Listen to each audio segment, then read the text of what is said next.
सरजमीन है। आप ऐसी मुकद्दस सरजमीन के लोग हैं जो अल्लाह वालों की सरजमीन है। मैं उस सरजमीन पर खड़ा होकर कह रहा हूं कि हिंदुस्तान को बचाने की जब भी कोई लड़ाई लड़ने की बारी आई है तो सबसे पहले अपना सीना खोल करके हिंदुस्तान के किसी शहर का इंसान आगे खड़ा हुआ है तो वो मलेरकोटला का इंसान रहा है। मेरे भाई, है तो ये म्युनिसिपल कॉर्पोरेशन का इलेक्शन, एक तरफ कांग्रेस है और दूसरी तरफ हमारे दिल्ली में तो उन्हें छोटा रिचार्ज कहा जाता है, भाजपा का छोटा रिचार्ज। मैं नाम नहीं लूंगा, नहीं आप जान जाएंगे कि मैं आम आदमी पार्टी की बात कर रहा हूं। इधर अकाली दल है, जुम्मा 4 दिन हुए, अभी तक वो भाजपा के निकाह में थे, थोड़े दिन पहले ही तलाक हुआ है। जुम्मा 4 दिन बीते हैं और अब वो आपके सामने आकर के कह रहे हैं कि नहीं, हम लड़ाई लड़ रहे हैं, हम किसानों के लिए खड़े हैं, हम अक़लियत के लोगों के लिए खड़े हैं। अरे मैं उनसे पंजाब में खड़ा होकर के पूछना चाहता हूं कि जब हिंदुस्तान की पार्लियामेंट में इस मुल्क की अक़लियतों के खिलाफ एक कानून पास हो रहा था जिसका नाम CA/NRC है, उस वक्त कहां थी शिरोमणि अकाली दल, कहां थी? मैं पंजाब के मलेरकोटला में खड़े होकर के आम आदमी पार्टी के नेताओं से पूछना चाहता हूं कि मलेरकोटला में खड़े होकर के आप बड़ी बड़ी तकरीरें करते हैं, लेकिन उस वक्त आप कहां थे जब उत्तर प्रदेश में 21 नौजवानों के सीनों पर सीधे गोलियां मार करके उन्हें शहीद कर दिया गया? उस वक्त ना अरविंद केजरीवाल साहब आए, ना उस वक्त मनीष सिसोदिया जी आए। उस वक्त उन बेटों के आंसू पोंछने के लिए, हमारे आपके आंसू पोंछने के लिए कोई अपने घर से निकला तो उस शख्सियत का नाम प्रियंका गांधी है, राहुल गांधी है। मैं साथ में मौजूद था, आचार्य प्रमोद कृष्णन के साथ में मौजूद थे।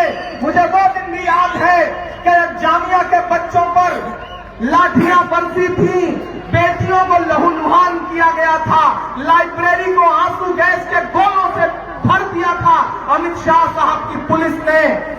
तब अरविंद केजरीवाल साहब नहीं आए थे जामिया हालचाल लेने के लिए, लेकिन अगले दिन 3 डिग्री टेम्परेचर में गांधी की मजार के सामने राजघाट पर जानते हो कौन बैठा था?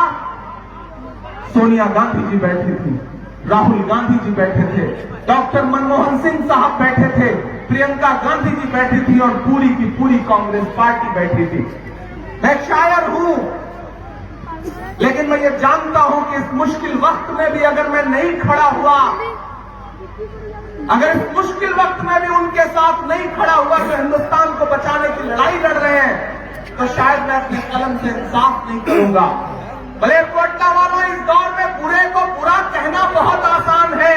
मेरी बात को संजीदगी से सुनना। ये सोशल मीडिया का जमाना है, हम फेसबुक पर किसी भी खराब इंसान के खिलाफ एक पोस्ट कर देते हैं, हमें लगता है हमने अपनी जिम्मेदारी निभा दी। नहीं, बुरे को बुरा कहने भर से काम नहीं चलेगा।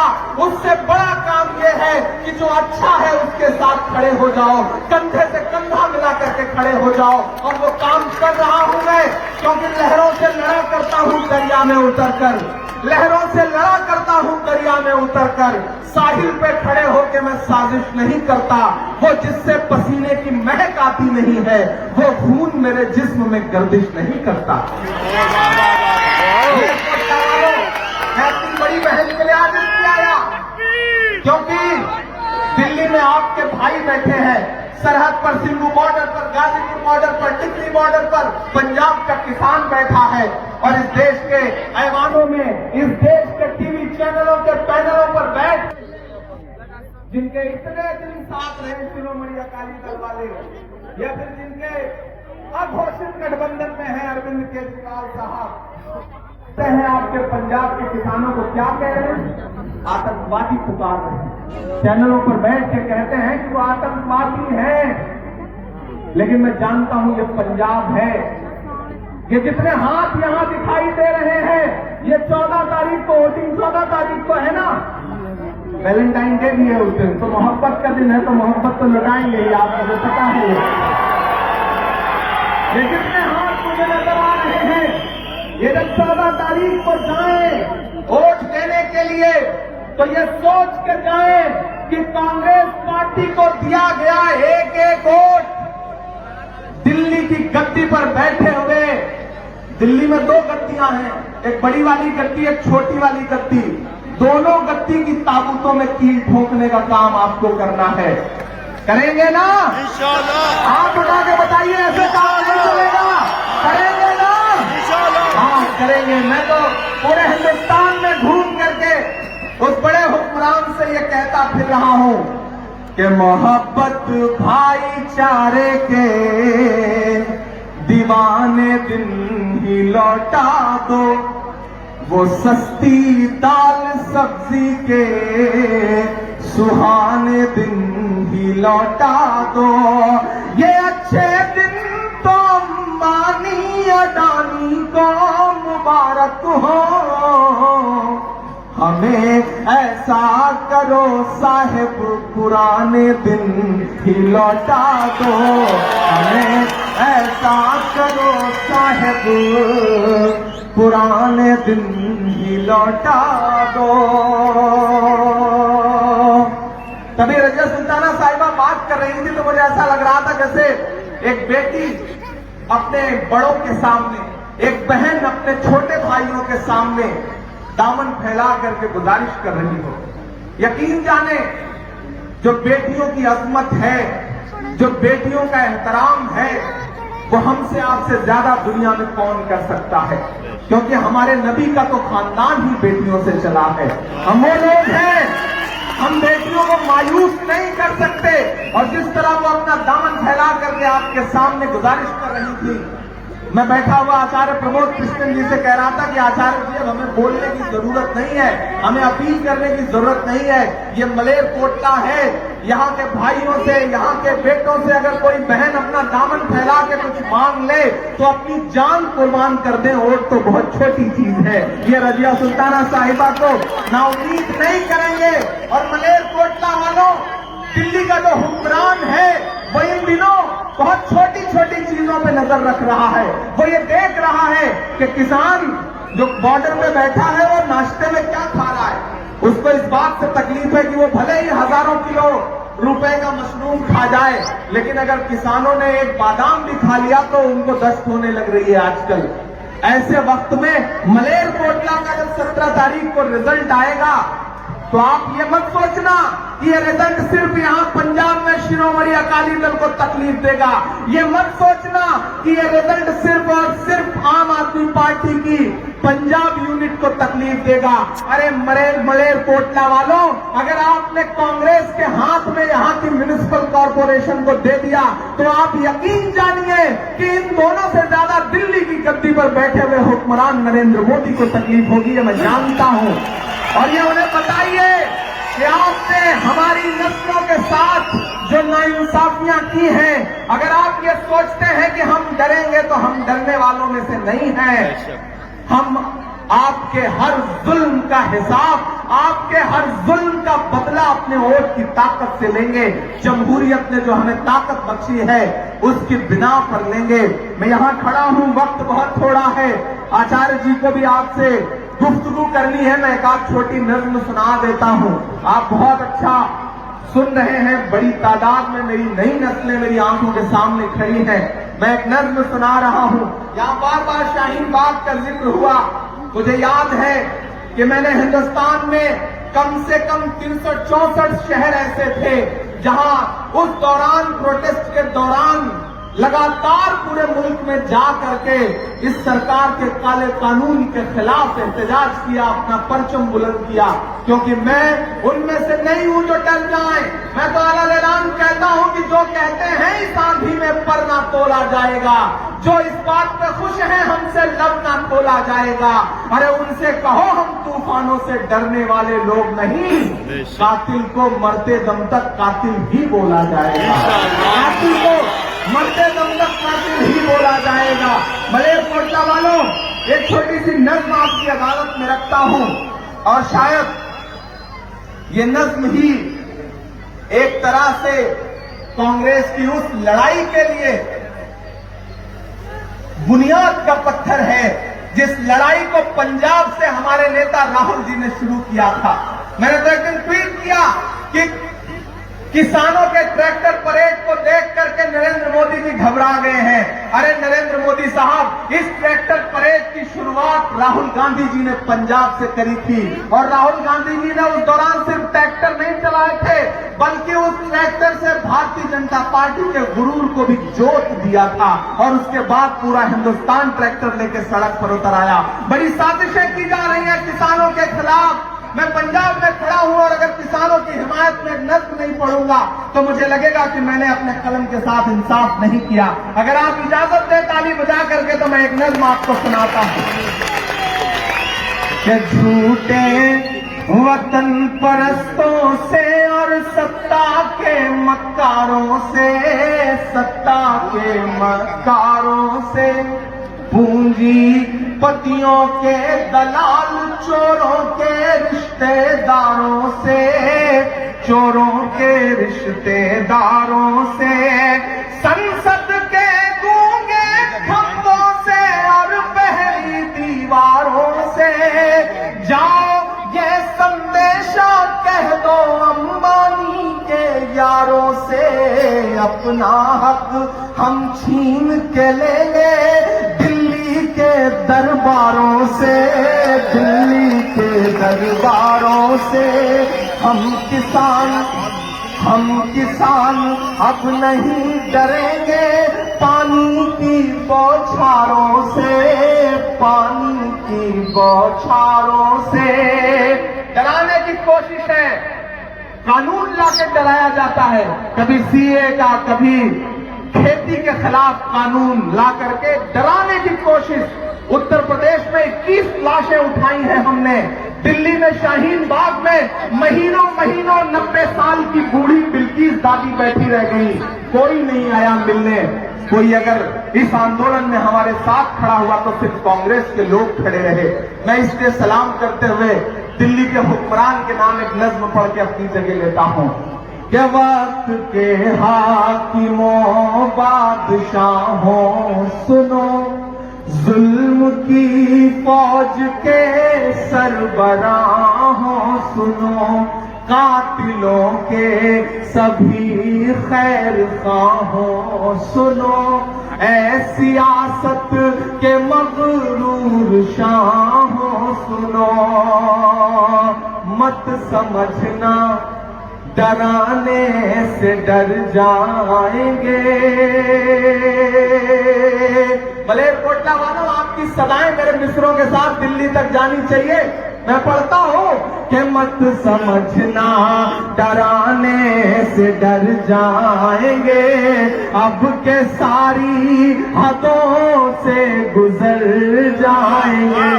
मत समझना डराने से डर जाएंगे, अब के सारी हदों से गुजर जाएंगे। मौत के नाम का खौफ देता है क्यों? मेरा ईमान बोल रहा है इन मिस्रों में कि मौत के नाम का खौफ देता है क्यों? मौत जिस रोज आएगी मर जाएंगे। मत समझना डराने से डर जाएंगे, अब के सारी हदों से गुजर जाएंगे।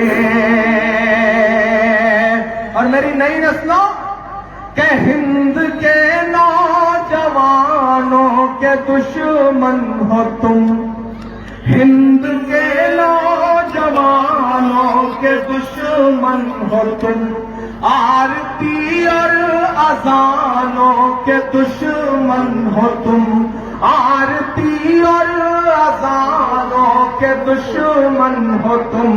पहले तो हिंदू मुस्लिम के दुश्मन थे, पर आजकल तो किसानों के दुश्मन हो तुम।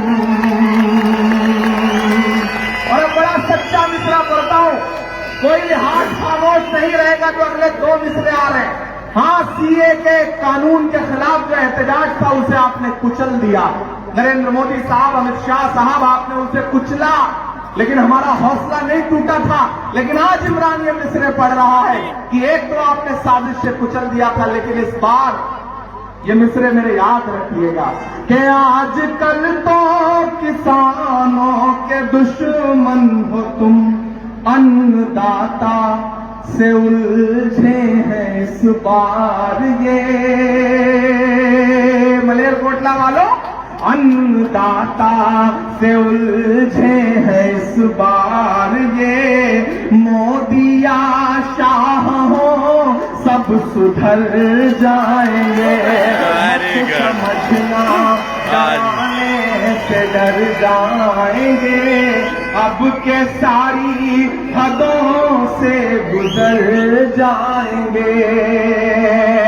आखिरी बंद पढ़ता हूं इस नज़्म का। मैंने कहा कि मेरी आंखों के सामने सैकड़ों की तादाद में कांग्रेस के झंडे लहरा रहे हैं। ये झंडियां लगी हुई है कांग्रेस की, और इमरान यहां खड़ा है। अपने नेता राहुल गांधी, प्रियंका गांधी जी ने जो मुहिम छेड़ी है, उस मुहिम में उनका साथ देने के लिए इमरान यहां खड़ा होकर के ये मिसरे पढ़ रहा है कि हमने ज़मज़म दिया, गंगा दिया। जिन्हें लगता है कि गंगा जमुनी तहजीब क्या होती है, वो आज की रात आए और मलेरकोटला का ये ग्राउंड देखें, जहां बहन रजिया सुल्ताना के लिए वोट की अपील करने, अपना दामन फैलाने आचार्य प्रमोद कृष्णन आए। ये है गंगा जमुनी तहजीब, जहां इमरान अपनी बहन के लिए दामन फैला करके खड़ा है।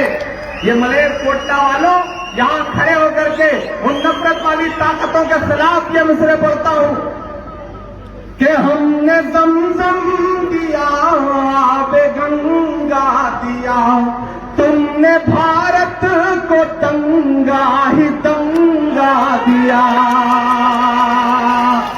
इधर जो अगली सफों में लोग हैं, ये तो बड़े जिंदगी के साथ, बड़े जिंदा दिली के साथ सुन रहे हैं, लेकिन जो पीछे खड़े हैं ना, उनको भी शामिल करता हूं इन मिसरों में। बड़े सच्चे मिसरे पढ़ने जा रहा हूं। ये लहराते हुए झंडे देखिएगा और इमरान की मिसरे सुनिएगा कि हमने ज़मज़म दिया, आपे गंगा दिया, तुमने भारत को दंगा ही दंगा दिया, तुमने एक रंग के ख्वाब देखे मगर, तुमने एक रंग के ख्वाब देखे मगर, हमने हिंदुस्तान को तिरंगा दिया। और कोई एक कागज तय करेगा कि हम हिंदुस्तान के हैं या नहीं है? कोई कागज तय करेगा? कोई अमित शाह साहब कहेंगे कि कागज दिखाओ, एक कागज तय करेगा कि हमें वतन से मोहब्बत है या नहीं? अरे नरेंद्र मोदी साहब, अमित शाह साहब, अभी ऑस्ट्रेलिया के खिलाफ मैच था, वालिद की मौत हो गई, लेकिन मोहम्मद सिराज ने यह कहा कि नहीं, जनाजे में बाग पे पहुंचूंगा, पहले अपने वतन के लिए लड़ूंगा, और 5 विकेट लेकर के हिंदुस्तान को जितवा के वापस लौटे। और मोहम्मद सिराज हिंदुस्तान आते ही सबसे पहले अपने वालिद की कब्र पे फातिहा पढ़ने गए, और फातिहा पढ़ते वक्त उनकी आंखों से जो आंसू बह रहे थे, उन आंसुओं का कोई मोल हो सकता है? कोई कागज उन आंसुओं का बदला हो सकता है? हुक्मरानों, कागज से किसी की वतन परस्ती नहीं देखी जा सकती। आप अगर कागज से तय करेंगे तो न जाने कितने कितने धन्ना सेठ हिंदुस्तान के शहरी होने लायक नहीं होंगे। तब इमरान ये आखिरी मिसरे पढ़ के विदा लेता है, हमने ज़मज़म दिया, आबे गंगा दिया, तुमने भारत को दंगा ही दंगा दिया, तुमने एक रंग के ख्वाब देखे मगर, हमने हिंदुस्तान को तिरंगा दिया। ये तिरंगा बदन पर लपेटे हुए, ये तिरंगा बदन पर लपेटे हुए, एक दिन इस जमीन में उतर जाएंगे, मत समझना डराने से डर जाएंगे, अब के सारी हदों से गुजर जाएंगे। मलेरकोटला वालों, बस जाते जाते ये याद रखना कि महान बादशाह सिकंदर ने यूनान फतेह किया। यूनान फतेह करने के बाद वो जीत का जश्न मनाने के लिए शहर की सड़कों पर निकला, तो उसने देखा कि पूरा शहर उसकी जीत का जश्न मना रहा है, लेकिन कहीं एक कोने में सड़क के किनारे एक फकीर एक कंबल ओढ़ करके सो रहा है।